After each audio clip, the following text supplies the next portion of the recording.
জিনার মতো কাজে নিজেকে জড়িয়ে ফেলেছি, নাউজুবিল্লাহ। এখন এই পাপের জন্য খুব অনুশোচনা হচ্ছে। দেখুন, শয়তানের সবচেয়ে বড় অস্ত্রের নাম হলো নৈরাশ্য। শয়তান মানুষকে আশাহত করে দিলে এটা হয় তার সবচেয়ে বড় সাকসেসের বিষয়। আর ইমানদারের কাজ হলো কোনোভাবে শয়তানকে সাকসেস হতে না দেওয়া। আল্লাহ বলেছেন, লা তাকনাতু মির রাহমাতিল্লাহ, আল্লাহর রহমতের আশা কখনো তোমরা ছেড়ে দিবে না, কখনো নিরাশ হবে না। ইন্নাল্লাহা ইয়াগফিরুয যুনুবা জামিআ, আল্লাহ সকল গুনাহ মাফ করে দিবেন। এমন কোন পাপ নেই যে পাপ আল্লাহ মাফ করবেন না।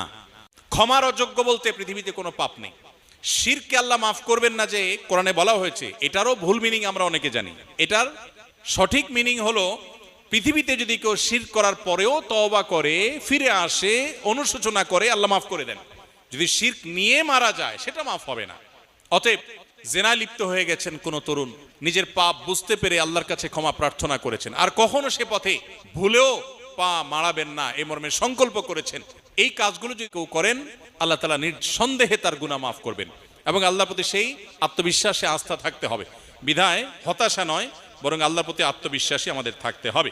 তওবা করার পর কোনো না কোনোভাবে গুনাহ হয়ে যায়, দ্বীনি ঈমান কিভাবে বাড়াতে পারি?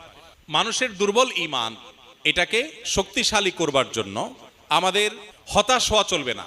কুল্লু বনি আদম খাত্তা, নবীজি বলেছেন প্রত্যেক আদম সন্তান, মানুষের প্রত্যেকটা সদস্য অপরাধী।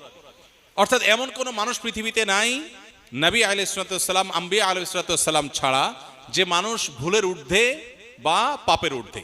মানুষ হিসাবে ভুল হবেই।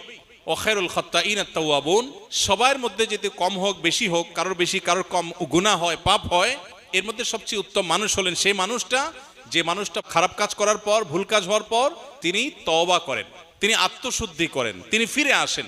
কেউ ভুল হওয়ার পর সরি বলেছে, আল্লাহর কাছে মাপ চেয়েছে, নিজের সংশোধন করেছে, এ হলো ভালো মানুষ। অতএব আমার গুনাহ হয়ে গেছে সেজন্য আমি মন খারাপ করে ভেঙে পড়বো, হতাশ হয়ে যাব, এটা ইমানদারের পরিচয় নয়। আল্লাহ বলেছেন, ওয়ালা ইয়াইআস মির রাউহিল্লাহি ইল্লাল কওমুল কাফিরুন, আল্লাহর রহমত থেকে অবিশ্বাসী ছাড়া কেউ নিরাশ হতে পারে না। পৃথিবীর উন্নত দেশ, পৃথিবীর সবচেয়ে সুখী দেশের তালিকায় টপ 1, 2, 3, 4 বা টপ 10 এর যে দেশগুলো আছে, এইগুলোতে আত্মহত্যার প্রবণতা ভয়ঙ্কর। আমাদের দেশে এখন মানুষের বৈষয়িক এবং জাগতিক যতটা উন্নতি আছে, 2, 3, 4 দশক, 2, 4, 5 যুগ আগে আমরা চলে গেলে দেখব দেশে অবকাঠামো এত উন্নত ছিল না, এত জিনিসপত্র, এত সম্পদ মানুষের ছিল না, এত খাবার দেশে ছিল না, কিন্তু মানুষের সুখ এখনের চাইতে বেশি ছিল। এখন মানুষ দুঃখী। এখন আমাদের তরুণদের মধ্যে আত্মহত্যার যে প্রবণতা, শিক্ষিত কলেজ বিশ্ববিদ্যালয় পড়া ছেলেদের মধ্যে, মেয়েদের মধ্যে যে পরিমাণ আত্মহত্যার প্রবণতা, এটা যত পেছনে যাবেন আমাদের দেশে এটা এতটা ছিল না। এটা কেন হয়েছে? বৈষয়িক উন্নতির অভাব হয় নাই, বরং অগ্রগতি হয়েছে। অভাবটা হয়েছে ঈমানের। এজন্য আল্লাহ বলেছেন, আল্লাহর রহমতের আশা ছেড়ে দিয়ে এই যে আত্মহত্যার দিকে মানুষ যায়, কেন যায়? কারণ আশা ছেড়ে দিছে, সে মনে করে তার বেঁচে থাকার কোনো মানে নাই। আল্লাহ বলেছেন এটা কাফিরদের মধ্যে হতে পারে, কোনো ঈমানদার আশাহত হতে পারে না। সে দেয়ালে পিঠ থেকে গেলেও বিশ্বাস করবে যে আল্লাহ হেফাজত করবেন। এজন্য আল্লাহর প্রতি বিশ্বাস রাখতে হবে। গুনাহ হয়েছে, আমি আশাহত হব না, আমি আল্লাহর রহমতের প্রতি আশাবাদী থাকবো। আল্লাহ তাআলা আমাকে ক্ষমা করবেন এবং আল্লাহর রহমতের দিকে নিয়ে যাওয়ার তৌফিক দান করবেন। আইভিএফ চিকিৎসা করা ইসলাম সম্মত কিনা? আইভিএফ বা টেস্ট টিউব বেবির যে প্রক্রিয়া বা পদ্ধতি, এটা ইসলাম সম্মত এবং শরিয়া অনুমোদিত হবে তখনই যদি সেখানে কোনো প্রকার হারামের সংশ্লেষ না থাকে। কোনো দম্পতি তারা স্বাভাবিক প্রক্রিয়া যখন সন্তান হয় না, তারা যদি টেস্ট টিউব প্রক্রিয়ায় বেবির বাবা মা হতে চান, শরিয়ার দৃষ্টিকোণ থেকে মৌলিকভাবে সেটা নিষিদ্ধ না। তবে শর্ত হলো সেখানে শরিয়া পরিপন্থী কোনো কিছু হতে পারবে না। যেমন স্বামী এবং স্ত্রী উভয়ের শুক্রাণু ডিম্বাণু কালেক্ট করা হবে। এখানে অন্য কারোর শুক্রাণু ডিম্বাণু কালেক্ট করা হলে সেটা পরিষ্কার জেনা হবে এবং হারাম হবে। এবং এই ডিম্বাণু শুক্রাণু কালেকশন করতে গিয়ে হস্তমৈথুন বা এ জাতীয় কোনো গুনাহের উপর ভরসা করা যাবে না বা গুনার উপর নির্ভর করা যাবে না। বরং স্বামী স্ত্রীর স্বাভাবিক প্রক্রিয়াতে যদি ডিম্বাণু শুক্রাণু কালেক্ট করা হয় সেটা জায়েজ। তৃতীয়ত, এই শুক্রাণু ডিম্বাণু কালেক্ট করতে গিয়ে যদি সতরের অংশটা নার্স বা কর্তব্যরত চিকিৎসা সংশ্লিষ্ট অন্যদা তাদের সামনে উন্মুক্ত করতে হয়, সেটা হারাম। সন্তানের বাবা মা হতে গিয়ে আপনি এটা হারামে লিপ্ত হওয়ার সুযোগ নেই। লিগ্যাল ওয়েতে শরিয়ার মধ্যে থেকে আল্লাহ আপনাকে তৌফিক দিলে আলহামদুলিল্লাহ, না হলে আপনার আল্লাহর ফয়সালাকে মেনে নেবেন। যদি আপনার সেটা করতে না হয়, যদি কোনো নার্স বা ট্রিটমেন্ট রিলেটেড কারোর সামনে সতর উন্মুক্ত করতে না হয়, বরং শুক্রাণু ডিম্বাণু কালেক্ট করার কাজটা স্বামী স্ত্রী উভয়ে নিজেরা করতে পারেন এবং এই জাতীয় কোনো হারাম যেগুলো কথা বললাম বা আরো কোনো হারাম থাকলে সেগুলো যদি অ্যাভয়েড করে কেউ আইভিএফ পদ্ধতিতে সন্তানের বাবা হতে চান, নির্দ্বিধায় শরিয়া সেটাকে অনুমোদন করে, মৌলিকভাবে নিষেধ না, তবে কোনো হারামে যেন লিপ্ত হতে না হয়। আমি একজন যুবক, সম্প্রতি একটি চাকরি শুরু করেছি, বিয়ের বিষয়ে পরিবারকে ইঙ্গিতভাবে বুঝিয়েছি, কিন্তু তারা মোটেও গুরুত্ব দিচ্ছেন না। তারা চান আমার বিয়ে যেন ইউরোপে বসবাসরত কোনো বাংলাদেশি প্রবাসী মেয়ের সাথে হয়, কিন্তু আমি দেশে থেকে জীবন গড়তে চাই। আমরা সিলেটিরা কষ্ট করে পরিবারকে রাজি করালেও আমাদের সিলেটে প্রায় সব মেয়ের অভিভাবক দেশে চাকরি বা ব্যবসা করা ছেলেদের গুরুত্ব দেন না, বিশেষ করে ইউরোপ প্রবাসী হলে ছেলে হলেই হয়েছে। এই অবস্থা আমরা যারা চরিত্র হেফাজত করার জন্য বিয়ে করতে চাই, আমাদের কি করা উচিত? বিশেষ দ্রষ্টব্য, নিজেকে হেফাজতে রাখতে আমি প্রায় রোজা রাখার চেষ্টা করি। আমার বাবা এখানে আছেন, দয়া করে এই বিষয়ে কিছু পরামর্শ দিলে উপকৃত হব। মাশাআল্লাহ, আসামি হাজির। দেখেন, এই প্রশ্নটা টু মাচ কমন। আমরা যেখানেই যাই প্রশ্নোত্তর সেশনে এই প্রশ্ন আসবেই।